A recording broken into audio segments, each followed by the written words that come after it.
everyone, and welcome back to the Talk of Fame podcast. I'm Kylie Montigney, and today we're so excited to welcome back singer-songwriter Savanna Leigh. Savanna has been making waves on the road with Mackenzy Mackay since last month, following her success of her EP Reminders of You, which dropped last summer. This deeply personal project captures her journey of self-reflection and self-awareness, resonating with fans on a profound level. Beyond her music, Savanna is a passionate mental health advocate and a certified Enneagram coach. Last summer, she hosted an intimate event in LA, bringing fans together for a heartfelt discussion on mental health, Enneagrams, and of course, her music. Over the past year, she has shared the stage with Jonah Marais, Ashley Kutcher, and Edwin Raphael, strengthening her presence in the industry. Her live performances are known for their intimate, raw energy, creating a space where fans feel truly connected to the music in the moment. With new music on the way for 2025, Savannah is embracing vulnerability and strength, captivating the emotions of navigating life away from home.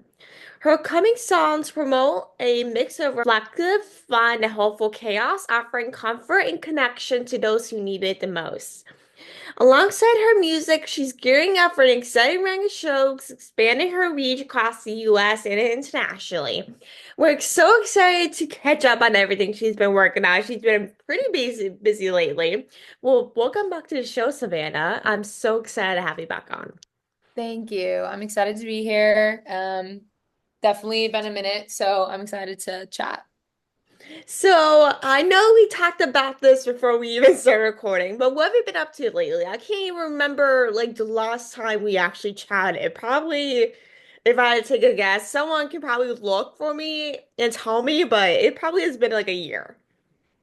Yeah, I mean, I've been doing just a lot more shows, I'd say than before. I really wanted to tour for a long time, and I got to do a lot more of that last year. Kind of in the first of the year, I was just doing a show pretty much every month, whether I was opening for somebody for like one show or another band, I'd open for like maybe a week. And then in November last year was my first month-long tour with Ashley Kutcher. That was really fun and super good experience, and it was definitely something that I like had wanted to do for a long time. And then of course now out with Mackenzy Mackay, and like this whole month that we've been out, we're still on tour obviously. So it's been really nice to just be playing shows and not have to play a show and then go home, but actually get to do it in a sustainable way for a long period of time, and yeah, connect to people and share the new stuff. Absolutely. Like, how long are you gonna be on tour for with her? Total it'll have been a little over a month when I go home, and it's pretty much almost to the end. So our final show is on March 15th, and then Oh, I that's will, not bad at all. yeah. That's pretty great for a month-long tour, though. Yeah, yeah. So it's not bad, not too long. It honestly flies by. It feels like we've only really been out for like 2 weeks. But yeah, that's about it for It that. could be much worse. You can be going on the road for like a year every single day. How did growing up in a creative household influence your passion for music? Because your family is very creative in a way. And so, like, what kind of inspiration, creativeness did your family give you growing up? I think a lot of different ways it probably, impacted me. But I think just being around music all the time when you're younger, and also kind of missing, people in my life and my family make, creative jobs into an actual career for them, instead of it just being like, a hobby. It was something that they did to make money. And so it just kind of made me realize you can, make music and make things that you're passionate about into an actual career. You don't have to just do them for fun.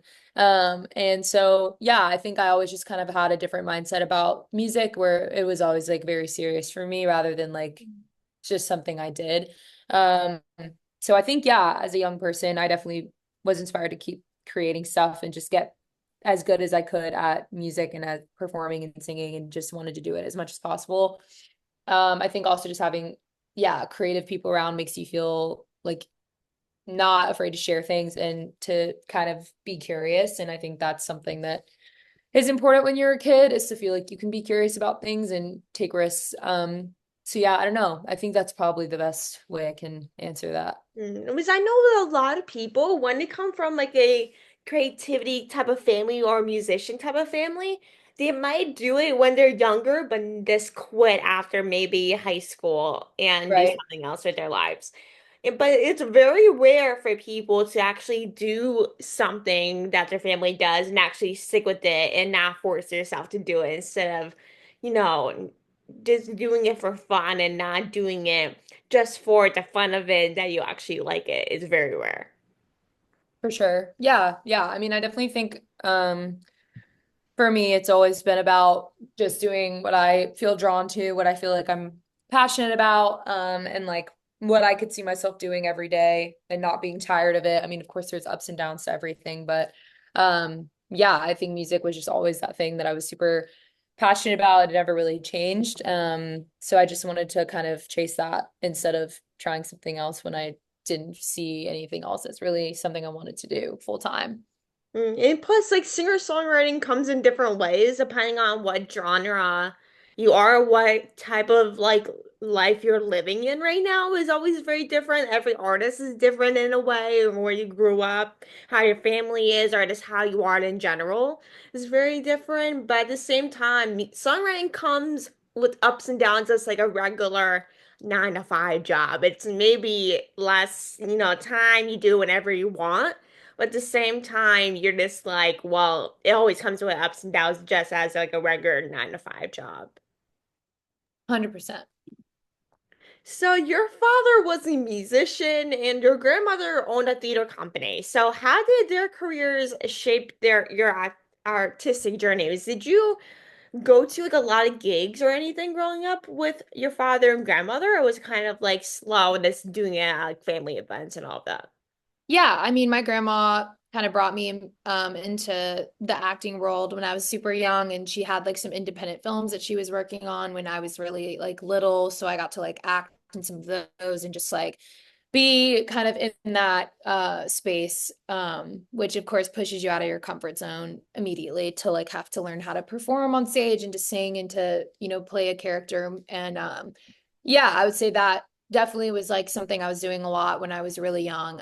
My dad also was touring most of my like first, 0 to I think I was like 6 or something when he stopped doing music full time. So from that period of time, I was, on the road with him before I started kindergarten, and my sister and I were both kind of on the tour bus when we were like not uh obviously in school. And then yeah, my mom would take us back home to Florida for some of the weeks. So it was just I was kind of all over the place. I don't obviously remember crazy amounts of that until I was at least like 5 is when I would probably say I could remember some of it. But yeah, I think it just was like a big part of my childhood. And then, going to some of my dad's like local gigs when I was growing up, up until like after high school. So yeah, I was always around music. Florida is not really a music city by any means, but there's always something to do and shows to go see and yeah, places to play if you wanted to. Mostly covers, not really your original stuff, but I got to yeah, be surrounded by that kind of stuff up until I left for yeah, Nashville. Like Florida is not like a big music scene by means. Nashville is kind of like a place to go if you're looking like to do music like full time. And with Florida, there's a lot of venues, but the same way here in Pennsylvania, it's more of a cover type of state rather than original music that you wrote, rather than just singing the original music you grew up. Is there rather probably listen to covers by bands in the 70s or 80s like Bon Jovi or Def Leppard or something like that than original music that they don't know. 100%. Yeah, it's a lot of covers, not really any people in Tampa, unless you're a bigger artist going to travel there playing a venue. If you're just going to get dinner, or you're going to like a local show, a lot of the time it's cover bands, not as much original stuff like I would say Nashville has. Yeah, exactly. That's how PA is. Like where I am, there's more cover bands here than like original bands that release their own music. I mean, there's a few here, but I can't even really name anything that is just original music rather than cover. Yeah, for sure. Like, let's go into your EP Reminders of You. Like, what was kind of like the inspiration behind that EP and the overall music in it? Um, I think there was like a lot of different things that were kind of inspiring me at the time. It feels like so long ago, but it wasn't. I mean, it was definitely a lot about I had just kind of been diving into music that I was writing about more introspective, I guess, than prior stuff I'd released. I was kind of trying to look inward and kind of write about topics around like my family or around like mental things that I was either experiencing or like realizing about myself or learning about a lot of self-awareness that I was kind of just wanting to like touch on around that time. Before I'd written it, like I'd say the year before, I was diving more into like the Enneagram, which we chatted about a little bit, like psychology and attachment styles and just like things that kind of explain like the why behind a lot of our actions or motives as like humans. And I was just really inspired by that. And also going through like a pretty rough breakup at the time that, had kind of been with someone that had been in my life for like a really long time on and off for like many years. So it was just like a lot of big changes happening. And I think instead of, making a breakup song project, which I had already kind of done, I just wanted to more so dive into myself and the reasons why I maybe was in that relationship for so long rather than like blaming the other person for how they acted or whatever they did. It was more about like me and maybe what things I'd been through in my life as a child that kind of like shaped me into thinking that I should stay in a relationship where I wasn't, being seen or heard and kind of making it more about like my brain rather than the person and how I felt about them at the time. So there's just like a lot of through lines to my Enneagram type, my personality, childhood stuff, and just like touching on a little bit deeper things because I don't think any person really stays in an on and off relationship for years if there's not something deeper going on there Yeah, that unless makes it's like another like full-time relationship where it hasn't been on and off, and that's a different story. yeah, But after 100%. maybe three or four breakups, it has to be done after that. Certain Yeah, point. yeah. So definitely a lot of things about just like patterns and familiarity with people and why we hold on to people that we shouldn't and just those kinds of things. I guess overall I would just say like be diving into myself a little bit more and being more reflective the years prior. I just think it kind of like brought me to making that project. Like I would literally do the same thing, even though I maybe would be on an on and off breakup, I would be like, well, I'm just gonna make myself a song. Even if I did like a breakup album, I honestly would do another breakup album 2.0, but I also have like myself in it in a way. Like myself and then like a little breakup type of casual to make people mix feelings in it at the same time.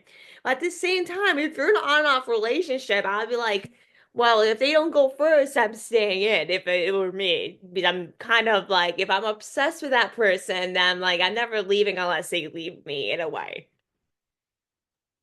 Yeah, I'm definitely the type that will I don't know. I'm really good about, I think, setting like a boundary with people and just kind of like knowing what I want and good about like if someone or something isn't serving me anymore, if I feel like the relationship isn't right. Not wasting time and just like ending it. It doesn't always have to be like this big tumultuous ending. I think for me that breakup that time, the time that it was all kind of ending and I wrote the project, it was had been going on the relationship for so many years, on and off, like I said, where it's like it was just time and there wasn't any like anger really or super big feelings or just any of that. I just think you get to a place where you know that you deserve better. And also just acknowledging that people can like care about each other but not be your person. They may not just be the right person for you, but you can still have like love for that person. Hmm. And I think, yeah, I don't know. I'm really not like the kind of person who will hold on when I feel like it's not right. Like I'll just be like, there has to be someone else out there because it's not you. So like, why waste more time kind of thing, which Oh sounds yeah. harsh, but I think it's just a better way to go about it than like, thinking in terms of like, I have to date you just because we've been together for a while. And I like, sometimes it just doesn't make sense anymore. And you have to like know when to, cut it off, I No, guess. exactly. I feel like after being in a relationship for like a few years with a certain person, you feel like with some people you have to marry them just because you've been with them for a certain amount of years. And even if you've been on and off, you're like, what's the point of breaking up if we've been on and off for maybe, let's just say 5 years, and you're afraid of letting go just because you've been in a relationship for so long, and maybe there's maybe better options out there for you rather than this guy that doesn't have any boundaries, it might be toxic in your life. And there's a lot of guys like that, and there's nothing bad with it, but it's just a matter of like letting go is the option. Realize this guy is not that's for me. Like this guy is not what I thought he was 5 years ago. And it's a lot to handle. Like with being in a relationship with this guy for 5 years or so, you're like, how am I supposed to let go if I'm in a relationship with this guy for like 5 years or so? Like, how am I supposed to find someone as good as this guy? Yeah, for sure. I mean, yeah, I definitely think sometimes it's like you may not even, for me, it wasn't even about like knowing or wanting the relationship to like I knew it really wasn't going to be like my final like future husband or anything like that. I think sometimes like the project just talks about it a lot. Holding on to someone because of the history or how long you've known them or just the familiarity of that person, rather than like starting over. And I think a lot of people are afraid to start over. And so I think, yeah, I just wanted to touch on that and acknowledging like they may not be the person and you just have to like stop holding on to the version of them that you want them to be and look at who they actually are and how the relationship actually is. Yeah. Like, I feel like a lot of people have expectations of people, especially guys that you've been with for maybe a few years, that you've been dating for a while or seeing for a while. And you kind of set up this imaginary thing about this guy, even that's a complete opposite of what you want him to be and how you should be treated, even though this guy might be a complete opposite. And with that, it's like you shouldn't have to force a guy to be something that you imagined it to be. You just have to realize that this guy is literally his own person. You shouldn't have to force a guy to do something to you or act like a certain way just because you want him to act a certain way. And that's something that I know a lot of people do is kind of make up like some stories in their head that a guy that they're with is or will do, even though it would not happen. And a lot of people just create a bunch of scenarios in their head, even though it will probably not happen. For sure. So to end off this interview, like, do you have any upcoming projects or anything in the works?